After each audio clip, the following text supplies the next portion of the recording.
basketnya setinggi itu. Gue yang ukur 3 meter bro. Ya tapi kan ringnya kecil Pak. Tadi masih merasa anak mana ini? Kok tinggi kan?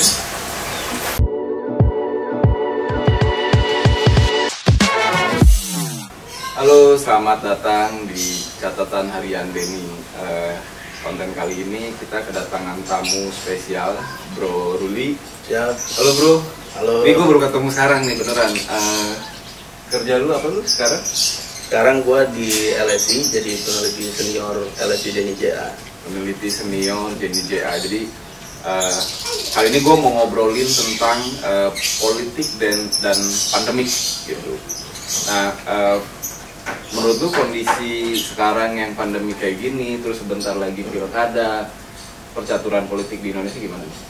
Ya, kan ini ada dua hal yang berbeda ya sebenarnya, bahwa kalau kita ngobrolin pandemi, ini kan ibaratnya balik lagi ke asasnya kan kemanusiaan ya. Bahwa ada musuh negara ibaratnya yang invisible, yang nggak kelihatan, yang berupa virus ya. Negara harus berperan aktif gitu kan untuk menyelesaikan kondisi virus ini, gimana caranya supaya nggak jadi wabah gitu. Nah, politik ini kan di sisi yang berbeda. Nah, tapi di sisi yang lain, bahwa ketika masuknya pandemi ini ternyata kan berpengaruh juga ke soal anggaran. Pasti. Nah, soal anggaran itu juga terkait juga, bahwa kalau dikaitkan sama konteks pilkada, sebenarnya kalau bahasa etiknya kan nggak boleh main di air keruh. Nah, tapi kan masuk. Emang siapa yang belum main di air keruh bro? Nah ini lanjutannya. Kalau misalnya basisnya kemanusiaan, itu kan otomatis orang nggak boleh masuk ke hal-hal yang sifatnya secara etik, anggaran-anggaran melibatkan untuk anggaran konteks COVID ini. Nah, petahana ini kalau untuk di konteks pilkada mau tidak mau kan diuntungkan. Karena dengan kejadian ini, karena anggaran yang diberikan untuk konteks penanganan COVID ini kan juga tinggi, besar banget. Lalu juga menggunakan APBD di daerah segala macam, ada bahasanya restrukturisasi anggaran dan segala macam untuk pengalihan dari dana, misalnya dipotong dari dana-dana besar di kabupaten atau di kota atau di provinsi misalnya untuk dialihkan untuk penanganan COVID ini, dan itu direstui oleh pemerintah. Nah, lalu juga ada banyak bantuan-bantuan pemerintah yang turun untuk konteks penanganan COVID ini. Nah, jadi mau tidak mau kalau konteks pilkada ya petahana yang diuntungin. Sama, jadi, gue potong. Ya. Menurut lu secara pribadi, kan bentar lagi pilkada. Baiknya ditunda atau tetap sesuai dengan jadwal? Ya, kalau seharusnya bahasa konteksnya ini ditunda atau tidak, lawannya ini kan virus, lawannya ini kan wabah COVID. Iya. Kita nggak tahu kapan selesainya ini wabah, nggak tahu kapan selesainya ini pandemi. Nah, di sisi yang lain, anggaran untuk penggunaan pilkada ini kan juga besar, gede. Nah, kalau anggaran besar ini kalau misalnya nanti diundur-undur segala macam, belum tentu nanti di tahun ke depan punya anggaran yang sama. Tapi kan gitu, maksudnya konteksnya gini. Kalau konteks sekarang kita udah punya, kalau misalnya levelnya daerah ya, bupati atau wali kota atau provinsi misalnya, dia sudah punya anggaran yang diambil dari anggaran tahun kemarin. Nah, anggaran tahun sekarang ini otomatis kan hancur nih semua nih ekonominya. Mau nggak mau kalau misalnya ini diundur di tahun depan udah nggak ada lagi biayanya. Oh, tapi kan di sisi lain kalau pilkada perlu kampanye, kalau kampanye perlu kerumunan orang. Nah, kerumunan orang. Sementara di sisi lain kalau menurut gue sebagai orang awam itu kan sama kayak kita lagi mademin api, pemerintah lagi mademin api, tapi di sisi lain kita juga ngegedein api karena pasti ada ini. Ya, makanya kan ada upaya-upaya dari pemerintah, dia ngeluarin kayak undang-undang tuh, undang-undang terkait dengan corona ini, bahwa RUU Pilkada sekarang juga disesuaikan dengan konteks COVID gitu. Jadi misalnya pengumpulan orang maksimal harus ada 100 orang saja misalnya, lalu ada protokol yang dilakukan misalnya berjarak atau apa segala macam. Walaupun konteksnya di wilayah juga nggak mungkin bisa sebersih itu ibaratnya gitu. Belum lagi kan yang terakhir gua baca di Twitter ya, sekilas kayak konser. Ya. Nah, itu kan susah kan? Nah, makanya peraturan bisa dibuat, tapi peraturan belum tentu semuanya bisa dilaksanakan dengan baik. Iya benar. Gitu. Terus belum apa? Nah, gue mau nanya lagi nih, siapa sih sebetulnya yang diuntungkan kalau seandainya apa? Dengan kondisi kayak sekarang, siapa aja yang diuntungkan? Kalau lembaga survei sendiri diuntungin nggak? Secara tidak langsung tidak menguntungkan. Bukan hanya lembaga survei, semua unit bisnis lain juga kan lagi kolaps sekarang. Karena arus masuk keluar kas atau anggaran juga makin sedikit, jadi otomatis juga berpengaruh ke semua segmen. Nah, kalau untuk siapa yang beruntung di konteks pilkada ini, ya berarti otomatis petahana, karena dia kan punya bahasanya kan gini, ketika dia sudah menjabat, selama menjabat itu kan dia sudah melakukan kampanye, itu namanya ada permanent campaign, ada bahasanya dia kampanye permanen selama dia menjabat. Dia dengan turun ke masyarakat, dia dengan melakukan program, dia dengan melakukan itu kan bagian dari kampanye dia buat suksesnya jadi naik gara-gara itu. Kan. Lalu ditambah lagi misalnya ada konteks pandemi ini, nah, bisa jadi ada bantuan dari pemerintah, dia yang turun langsung untuk membagikan, atau bahkan ada beberapa kasus kan misalnya dia rebranding lagi, misalnya beras dari bantuan pemerintah di branding pakai muka dia kan. Itu ya. Ya, ada banyak kasus dan juga banyak banyak himbauan juga dari Mendagri, dari KPU dan segala macamnya bahwa ketika dia melakukan itu, ya itu pelanggaran sebenarnya kan. Tapi balik lagi peraturannya tidak bisa dipatahkan karena ini belum masa kampanye. Jadi ya mereka masih bebas buat lakukan itu. Tapi di lain pihak kalau menurut gua ya kan itu jadi salah satu keuntungan petahana. Tapi di sisi lain kalau seandainya angka kasusnya di daerah tersebut naik, itu juga jadi apa? Ya betul. Ya kan nilai nilai minusnya adalah misalnya dia melakukan restrukturisasi anggaran lah ibaratnya untuk penanganan COVID ini besar gitu. Tapi ternyata impactnya ke angka kenaikan COVID tidak ada pengaruhnya misalnya. Tapi kan ada pengawasan bro. Ya tahap lah. Maksudnya otomatis itu akan disikat oleh orang-orang yang berkepentingan terhadap dengan isu ini gitu. Apalagi misalnya sifatnya kompetitor misalnya atau challenger misalnya yang akan melawan petahana. Ya gimana anggaran COVID-nya kok tinggi tapi ternyata anggaran angka kenaikan COVID-nya juga sama aja, nggak signifikan, nggak ada ngaruh-ngaruhnya gitu. Ya tapi di sisi yang lain, orang yang mengakses angka corona atau orang yang peduli dengan pandemi corona dan segala macam ini kan hanya di level mungkin kalau disegmentasi ya A sama B aja. Di level C, D, orang-orang di kabupaten yang di desa di segala macam mana peduli dia sama corona gitu. Dan dia nggak tahu juga berapa anggaran yang dipakai sama pemerintahnya dan segala macam. Tapi balik lagi kan ada pengawasan menurut selama ini, selama pandemi ini kan memang uang juga jor-joran banget lah buat ngatasin ini supaya ekonomi muter. Pengawasannya gimana? Ya balik lagi karena ini sifatnya ad hoc ya kan sementara dadakan juga ya otomatis anggarannya kan ya juga jor-joran dan pengawasannya kan juga belum tentu diawasi dengan sempurna gitu. Bahwa yang penting ada pelaporan bahwa ini memang turun dan segala macamnya, bahwa ada bantuan yang dilakukan ya pemerintah daerah saya yakin sudah cakep lah udah ngelakuinnya. Ya tapi balik lagi konteksnya apakah itu pure memang untuk masyarakat ataukah bisa jadi nanti dia mengalihkan bantuannya hanya ke wilayah-wilayah basis pemenangannya dia segala macam kan itu bisa juga ya. Bisa jadi ngaruh ke elektabilitas petahananya sendiri kayak gitu. Dan sekarang kan belum masa kampanye jadi belum ada pemantau independen dia mau ngapain ya. Yang bisa melaporkan paling kan hanya tim-tim dari penantangnya, tapi kalau mau dikasusin ya nggak bisa, orang belum masa kampanye. Iya benar. Tapi gue ngomong-ngomong nih gue nih gue awam banget makanya gue nanya. Sebagai orang umum nih, lembaga survei itu seberapa penting sih buat masyarakat gitu? Ya kalau kita flashback balik ke konsepnya ini ya, bahwa lembaga survei itu muncul kan istilahnya baru era-era tahun 2000-an ya. 2004 lah itu pertama kali dilakukan lah ibaratnya. Tempat itu terkenal soalnya.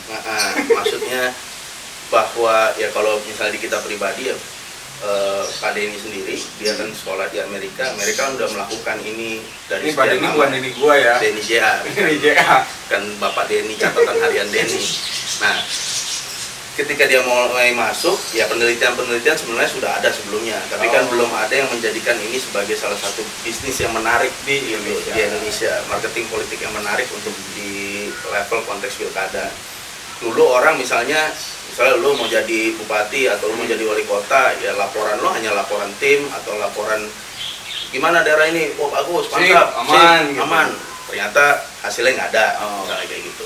Atau misalnya lu lebih banyak ke dukun atau bahasa bagusnya misalnya orang pintar misalnya, gimana nih kiai atau gimana nih mbah, ini bagus nggak misalnya, oh bagus ternyata ini kira-kira bakal menang lah kalau menurut penerawangan saya.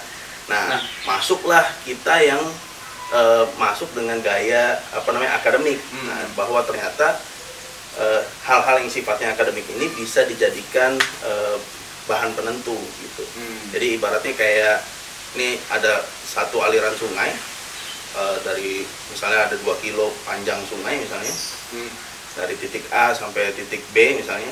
Nah, untuk mengetahui ini sungai tercemar atau enggak, kan nggak perlu kita ambil semuanya air sungainya buat tahu gimana caranya nih air tercemar atau enggak. Kita hanya butuh misalnya di titik A di ujung, di titik B, di titik B di ujungnya lagi, ada di tengahnya dan segala macam, beberapa sampel yang diambil untuk mengetahui bahwa ini tercemar atau tidak. Itu pakai sampling ya? Pakai sampling. Jadi nggak perlu, ibaratnya penduduknya ada 500.000 atau pemilihnya ada 500.000, nggak perlu 500.000-nya ditanyain orangnya. Nah, dengan mekanisme ini atau dengan metode ilmiah ini bisa mewakili atau represent penduduk secara umum bahwa elektabilitasnya seperti ini kayak gitu. Nah, kalau menurut lu seberapa pengaruhnya sih lembaga survei buat perpolitikan itu? Ya kalau sekarang sih ya memang pas ketika di awal nggak semua orang menerima secara langsung ya, karena sudah ada metode lawasnya yang biasa mereka lakukan gitu. Nah tapi di awal-awal ya kita banyak istilahnya kasih gratisan lah gitu, kasih gratisan untuk istilahnya membuktikan bahwa lu pakai ini nih, pakai metode survei, lu lihat ya nanti hasilnya kayak gimana, benar apa enggak. Kalau benar lu bayar gua, kalau salah nggak usah bayar, nanti kayak gitu. Lembaga survei itu harus independen atau boleh dibayar sama salah satu pihak sih? Kalau untuk kepentingan bisnis, ya mau nggak mau kan harus ada yang bayar kan, karena ketika kita turun dan segala macamnya kan kita butuh biaya juga. Tapi balik lagi ke kode etiknya, bahwa setiap penelitian dan segala macamnya kan kodenya adalah mereka tidak boleh bohong, tapi bisa jadi mereka salah, kayak gitu. Mereka boleh salah tapi tidak boleh bohong. Nah, ini maksud gue berarti lembaga survei ini boleh dibayar sama untuk melakukan survei ya? Betul. Sama si pihak yang lagi bertarung? Bisa, boleh. Jadi sebenarnya kalau untuk kepentingan tim ya, sebenarnya kan kebanyakan yang hire kita itu untuk kepentingan tim ya. Data ini dipegang sebagai peta politiknya dia gitu. Bahwa misalnya lo hire gua nih, coba lo cekin gua di daerah gua nih, gua mau maju di kabupaten A misalnya. Coba cek suara gua kayak gimana. Gua kasih nanti petanya ke lo nih. Baca nih Den.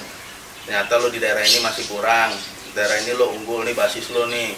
Nah, apa nih treatment yang harus lakuin? Nah, berarti lo harus masuk ke wilayah yang lo kurang, yang jadi basis sekarang nih harus lo perkuat.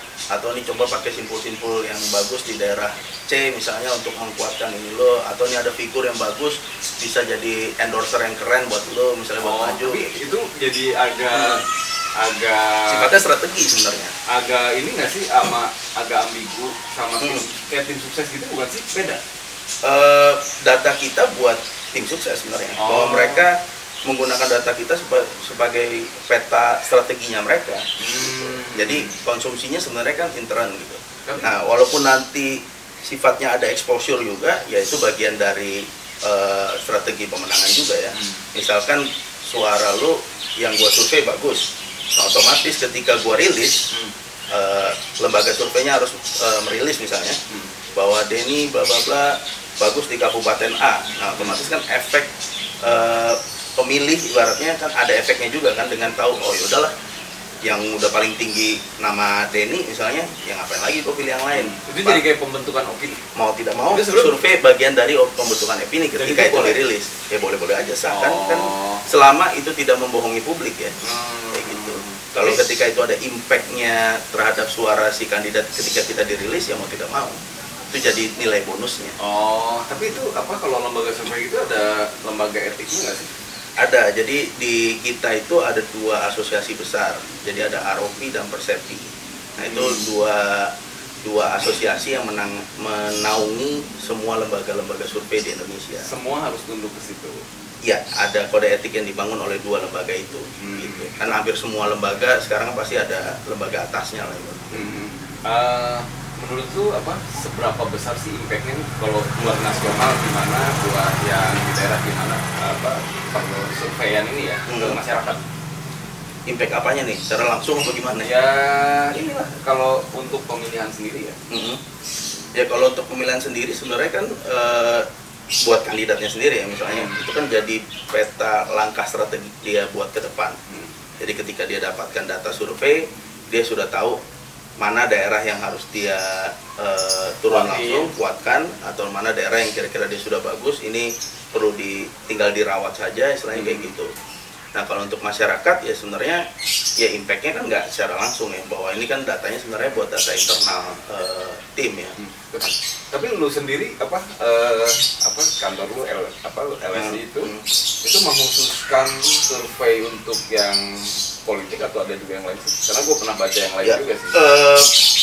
Secara garis besar sebenarnya lebih banyak ke politik ya. Tapi ya itu market paling besarnya ya.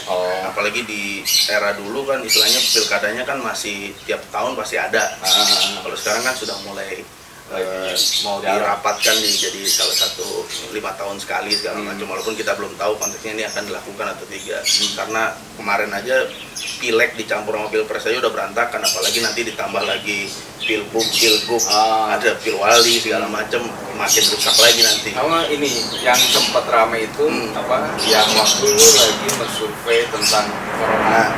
Awalnya waktu gue lihat videonya, gue pikir nih jangan-jangan dia nanya virusnya nih seberapa lama gitu, karena kan kalau nggak salah dalam 2 bulan akan selesai. Ya, kalau konteks waktu itu kan kita menggunakan data, ada 2 data rujukan. Mungkin ada Worldometer, itu data dunia yang menunjukkan peringkat grafik grafik orang yang kena positif corona dan segala macamnya, baik data kematian, data orang yang terinfeksi dan segala macam dan lain-lain. Lalu juga ada data dari Singapura, saya lupa nama kampusnya apa, dan itu juga itu konteks di Asianya. Nah dari semua data ini ketika kita olah, memang untuk Indonesia atau di negara-negara lain dengan pola yang sama, istilahnya patternnya sudah mulai menurun tuh di waktu itu, di gelombang pertama ya. Itu berita itu keluar survei itu keluar di bulan Maret. Karena kelarnya Juli ya. Betul. Jadi dengan data itu, dengan istilahnya kan survei ini kan sifatnya memprediksi ya, bahwa ketika kita punya data bahwa kenaikannya ada peaknya di titik ini, lalu mulai penurunan, nah itu kan bisa diprediksi kira-kira penurunan titik paling amannya di bulan ini. Nah ini prediksi data ya, kalau berdasarkan data. Tapi kayaknya tempat doang tuh yang berani. Ya, karena memang kan mau nggak mau kan sebagai lembaga survei harus ada yang mempelopori gitu. Bahwa kita tidak hanya masuk ke isu-isu yang sifatnya politik, tapi juga masuk ke sifatnya yang sosial maupun apapun yang lagi hits di era itu. Tapi itu maksud gue itu bagian dari campaign tentang corona sendiri atau memang ya udah survei aja sih? Satu sisi campaign untuk coronanya sendiri, bahwa kita mencoba endorse bahwa ada data negara yang bisa dipakai, bukan data negara, data yang bisa dipakai atau diolah untuk mencoba memprediksi peluang wabah ini kapan berakhirnya. Karena kan di era itu semua masyarakat pada bingung nih sampai kapan nih, kita mau kayak gimana nih. Nah mau nggak mau LSI coba untuk menyumbangkan dirinya dirinya ya, buat memberikan sebuah penelitian bahwa ketika merujuk pada data-data besar ini dari Worldometer sama dari kampus Singapura itu, landslide-nya kira-kira akan berakhir di bulan Juli, walaupun kita waktu itu memberikan ada disclaimer-nya lah bahwa ketika itu akan berhasil jika misalnya ketemu vaksin gitu. Nah, waktu itu malah konteksnya bukan ketemu vaksin, bukan bahwa corona akan selesai malah justru sebelum vaksinnya ditemukan. Karena kalau berdasarkan hitung-hitungan vaksin kan dulu kan vaksin bisa selesai kalau misalnya penelitiannya harus 1 tahun bahkan sampai ke 2 tahun malah kan waktu itu kan. Jika dilakukan misalnya dengan riset negara-negara lain misalnya kayak Korea Selatan misalnya atau waktu itu Korea Utara sih selalu Korea Utara selalu nol karena datanya nggak pernah dipublish kan. Lalu misalnya dulu ada Hong Kong, ada Italia dan segala macamnya, ketika mereka melakukan upaya-upaya yang bagus misalnya waktu itu ada yang melakukan lockdown di negaranya, misalnya kayak Wuhan sendiri lockdown total dari pemerintahnya dan segala macamnya. Ya kalau itu berlangsung bagus, ya otomatis landside-nya berjalan dengan baik, gitu. Protokol kesehatannya berjalan baik, dijalanin, otomatis berkurang. Nah, balik lagi, apakah pemerintah kita waktu itu melaksanakannya setengah hati apa full? Menurut lu setengah hati apa full? Ya Menkesnya sendiri aja bilang bahwa ini kan bukan hal yang berat kan, kasus ini kan, bahwa yang penting tingkatkan imun tubuh dan segala macamnya. Ya walaupun akhirnya Menkesnya ditarik untuk tidak ngomong lagi waktu itu sama pemerintah. Ya tapi ya DKI juga, ya pemerintah pusat dan pemerintah daerah juga kebijakannya kan beda-beda.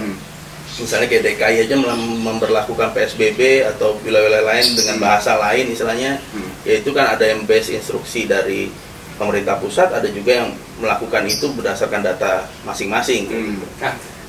Terkait yang tadi karena lu lagi ngomongin DKI, lu pernah bikin survei nggak kan baru ini kan lagi ada yang sempat heboh kan yang katanya rem mendadak dari DKI itu.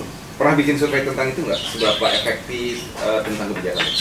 Kalau untuk konteks surveinya sendiri nggak ada, gitu karena ya kan baru juga diumumkan kan apa namanya konteks rem mendadak ini. Tapi kan kita memperkirakan bahwa walaupun yang dilakukan ternyata bukan dari Pak Gubernur ya, ternyata awalnya kalimat yang rem mendadak itu. Ya bahwa Anies mengambil kebijakan itu otomatis kan berdasarkan data yang ada di DKI sendiri. Ya pemerintahan yang bagus kan sebenarnya kan dia bergeraknya based on data kan. Jadi bahwa Anies bagus. Sudah ya secara penanggulangan sebenarnya baik, walaupun belum tentu di level bawahnya melaksanakan dengan baik. Benar-benar secara protokol dijaga dan lain-lain. Misalnya untuk ya kalau di PSBB yang pertama kan otomatis berlangsung dengan baik ya, bahwa istilahnya pasar, mall dan segala macamnya full ditutup untuk tempat keramaian kayak gitu kan. Bahkan sampai sekarang misalnya tempat hiburan apa segala macam pun juga masih ditutup gitu kan. Nah ini mau coba diulang lagi di PSBB 2, apakah ini berhasil atau tidak ya kita nggak tahu, karena justru malah sekarang malah ribut sama pemerintah pusat gitu kan. Karena ketika Anies ngomong dibalas sama Erlangga dari Menko Perekonomian dan segala macamnya, ada juga banyak yang balas dari pemerintah pusat. Nah kita nggak tahu nih apakah ya balik lagi tadi kalau lo ngomongin pandemi dan politik, kebijakan Anies ini hanya sekedar kebijakan based on data, atau dia dilihat sebagai mau politik persona sendiri. Nah, ketika dia melakukan itu, dia berdasarkan data, it's good gitu. Tapi kalau ketika nanti dianggapnya, oh ini Anies mau cari muka nih dengan ngelakuin ini, dihajar sama pemerintah dan lain-lain. Nah ini dikait-kaitkan di politik. Tapi di pemerintahan daerah lain memang nggak ada yang kontroversi. Bukan, maksudnya memang yang keangkat selama ini kan ya mau nggak mau ya? Karena Jakarta kan center of attention di semua level ya. Indonesia pasti jadi rujukan kan. Apalagi nama Anies juga bukan nama sembarangan gitu kan. Mau nggak mau dia diproyeksikan bisa jadi nanti di 2024 dan lain-lain ya. Jadi ada dua hal tuh, apakah ini terkait full khusus buat penanganan corona atau dia dianggap sebagai persona politik sendiri. Jadi maksudnya apa, terkait keputusan yang kemarin tuh bisa aja mempengaruhi elektabilitasnya si Pak Anies sendiri ya? Betul. Oh gitu ya. Bisa jadi dua sekali turun 3 pulau terlampaui kayak gitu. Tapi selain DKI pasti ada lagi kan yang kalau yang maksudnya lumayan rajin kalau menurut gue ya. Walaupun gue bukan warga Jawa Barat, itu maksudnya pimpinan daerah yang lumayan concern banget sama penanganan COVID ini ya. Salah satunya kan di Jawa Barat itu kan. Ya seharusnya kan memang bahasa gampangnya gini, bahwa ketika musuhnya ini wabah ini berupa virus, kita kan nggak tahu nih kapan ini bisa diselesaikan atau dengan cara apa dan segala macamnya. Mau tidak mau pemerintah baik di level daerah ataupun di daerah pusat ya harus tetap ada treatment buat warganya supaya tidak terjangkit virus ini. Nah, yang dilakukan oleh pemerintah daerah ya misalnya kayak tadi lo sebut ada Ridwan Kamil ataupun Anies sendiri, ya mau nggak mau kan dia based on data. Misalkan kalau dia melihat ternyata tren di wilayahnya ini naik, ya mau nggak mau kan harus ada yang di stop gitu kan, untuk gimana caranya kurvanya ini turun lagi ke bawah kayak gitu. Ya itu upaya-upaya yang dilakukan oleh pemerintah daerah. Nah, entah apapun ini bisa jadi sinkron apa tidak dengan pemerintah pusat, ya itu lain hal. Karena kan balik lagi ada konteks ekonomi di dalamnya, segala macamnya. Kan ada beberapa macam kan, ada yang macam kesehatan, ada yang macam ekonomi, ya kan ada banyak pembisiknya ibaratnya kayak gitu. Kalau misalnya pembisik lo lebih ke sifatnya akademik, misalnya secara kesehatan, misalnya para dokter, para pakar, para peneliti segala macam menunjukkan bahwa ini datanya gede, bahwa yang terjangkit ini besar. Ini berarti yang harus lo lakuin misalnya infrastruktur kesehatannya misalnya harus diperbanyak misalnya, atau misalnya kayak di DKI misalnya harus ada banyak tempat penampungan orang-orang yang terjangkit, atau nakesnya, tenaga kesehatannya ditambahin atau kayak gimana, itu kan harus dilakukan misalnya. Nah, di sisi yang lain pemerintah pusatnya juga ada pembisik misalnya di level ekonomi misalnya. Kalau misalnya ini tetap dilakukan, ya resesi dong kita. Misalnya semua level misalnya baik di ekonomi makro ataupun ekonomi mikro mati ketika ini dilakukan PSBB atau misalnya dibuat lockdown total misalnya kayak gitu. Memang nggak ada jawaban yang bagus. Iya, menurut gua pribadi sih emang itu balik lagi kondisinya nggak ideal, ya pasti solusinya juga nggak ada yang ideal banget. Pasti ada beberapa yang harus dikorbankan. Nah, balik lagi bro, yang tadi kan kalau seandainya ada pimpinan daerah yang mungkin dia concern banget sama penanganan COVID ini, terus akhirnya elektabilitasnya dia jadi naik, menurut lu itu salah nggak sih? Nggak ada salah, nggak ada benarnya gitu, bahwa ketika dia melakukan penanganan cepat atau baik terhadap COVID, ya otomatis itu kan dianggap bagus karena dia memperhatikan masyarakatnya secara tidak langsung. Di sisi yang lain, walaupun itu disisipi dengan kampanye, ya ini sisi salahnya, bahwa tadi bahasa di awal bahwa jangan ada yang bermain di air keruh ini. Basis prakteknya harus ada sifatnya kemanusiaan, bukan sifatnya untuk kampanye personal. Gitu. Nah, kalau dia bawanya lebih banyak kecenderungannya ke kampanye personal, nah ini baru bisa disalahkan. Tapi memang agak sulit kan ngelihat itu kan. Kan tetap lagi balik. Kalau ketika dia lagi maju, dia misalnya menjadi petahana, terus dia melakukan ini di sisi lain tapi juga bagian dari kampanye dia, yaitu plus dari petahana. Iya benar. Ngomong-ngomong 2024 sih masih lama sih, tapi udah ada nama-nama yang masuk belum sih ke tempat itu? Yang maksudnya ini menguat kalau gitu. Udah ada belum sih? Survei terkininya belum ada gitu ya, karena kan concern orang nggak ngomongin Pilpres 2024 gitu. Plus juga ini masih 2020 gitu kan, masih 4 tahun lagi ya. Ada 4 tahun lagi buat ngomongin itu, atau seenggaknya 2023 lah mungkin baru mulai rame lagi kayak gitu. 2023 ya, kalau sekarang sih mungkin orang belum lah ya. Belum, satu sisi juga ada masalah yang lebih besar, misalnya tadi konteks pandemi tadi, orang lebih mikirin ke wabah, orang lebih mikirin ke konteks ekonomi daripada ngobrolin politik secara umumnya gitu. Ngapain gue ngobrolin Pilpres, gue aja miskin gitu. Masih lama, udah gitu juga pusing kerjaan, kerjaan gue dipecat misalnya kayak gitu. Tapi ini gue nggak ada salahnya ya, walaupun memang belum ada survei. Ini karena flashback dari Pilpres kita yang kemarin rame, walaupun akhirnya jadi satu lah ya. Menurut lu nanti di 2024 itu banyak orang atau masyarakat yang akhirnya skeptis gak sih sama politik? Ya tergantung siapa calonnya. Gitu kan, balik lagi bahwa kalau untuk konteks presiden ini kan sifatnya lebih banyak ke figur ya. Ya Indonesia masih lebih banyak ke konteks figur. bahwa siapa nanti yang maju, apakah dia bisa apa bahasa Indonesia, mungkin mengencourage pemilih itu lebih banyak atau enggak, ya tergantung personasi yang akan dicalonkan gitu ya. Makanya semua orang pasti akan berlomba-lomba nih dari sekarang nih. Nah makanya tadi balik lagi, misalnya apakah dia melakukan upaya-upaya misalnya dari sisi petahana, misalnya melakukan upaya-upaya yang baik untuk sekaligus kampanye politiknya dia, sekaligus juga di konteks pandemi seperti itu. Nah pemilih ini kan hanya istilahnya kan hanya mengekor aja kan.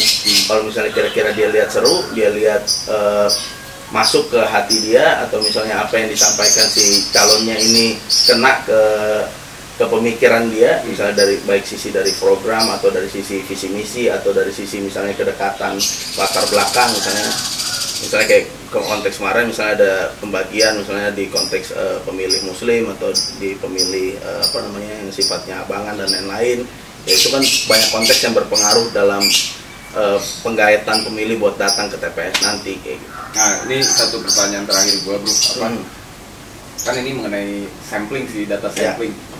Kan tadi lu bilang ini sungainya panjang, lu let's say gua mau nyalon, lu gua hire buat survei, mungkin nggak sih supaya gua seneng lu bikin ngambil data cuma dari salah satu doang gitu. Ya, dari salah satu sumber sampling gitu, nggak yang di tengah, nggak ada nah gua nggak bisa bedain. Betul. Kasarnya gini, bahwa yang melakukan itu ada, kita nggak munafik bahwa banyak lembaga yang melakukan hal itu. Lembaga gede, lembaga kecil pastinya. Karena kan mereka setelah melakukan itu ada kebohongan dan dibayar segala macam, dia mungkin dipublikasi dan lain-lain, habis itu mereka buang body berarti gitu. Selesai, yang penting klien puas. Nah, kalau untuk lembaga yang besar misalnya yang sudah punya reputasi, mau tidak mau penelitian atau survei ini kan harus dipertanggungjawabkan gitu. Jadi misalnya kayak gua misalnya lembaga LSI misalnya, dia melakukan quick count atau melakukan survei. Nah ketika itu dia salah, otomatis reputasinya hancur. Iya sih. Nah lembaga besar nggak akan ngelakuin ini karena resikonya buat bisnis dia secara berkepanjangan gitu. Kalau dia mau berkesinambungan, ya otomatis ya harus melakukan datanya dengan benar. Harus dijaga etika tadi. Oke sih. Gitu. Thank you bro. Ini nggak berasa loh waktunya. Cuma tadi gue nungguin dia ngerokok, tapi dia nggak ngerokok. Dia udah mulai sehat. Sama kameranya nyala. Thank you banget bro. Sama-sama. Nah dari gua mungkin sekian, tadi ada beberapa pencerahan dari Bro Ruli, karena gue juga termasuk yang masyarakat awam ya, yang gua kadang-kadang menilai survei ini berdasarkan perasaan, berdasarkan hati, tapi ternyata survei itu nggak sembarangan karena ada lembaga etiknya sendiri, terus juga ambil datanya juga nggak sembarangan juga. Nah, mungkin buat bapak-bapak yang sekarang lagi jadi petahana, ini juga sebetulnya kesempatan untuk berbuat baik, menyelesaikan pandemi, men-treat masyarakat supaya lebih baik, karena nanti justru malah efeknya lebih positif ketika dia melakukannya dengan baik gitu. Nah seperti itu. Mungkin dari gue sekian, terima kasih. Assalamualaikum warahmatullahi wabarakatuh.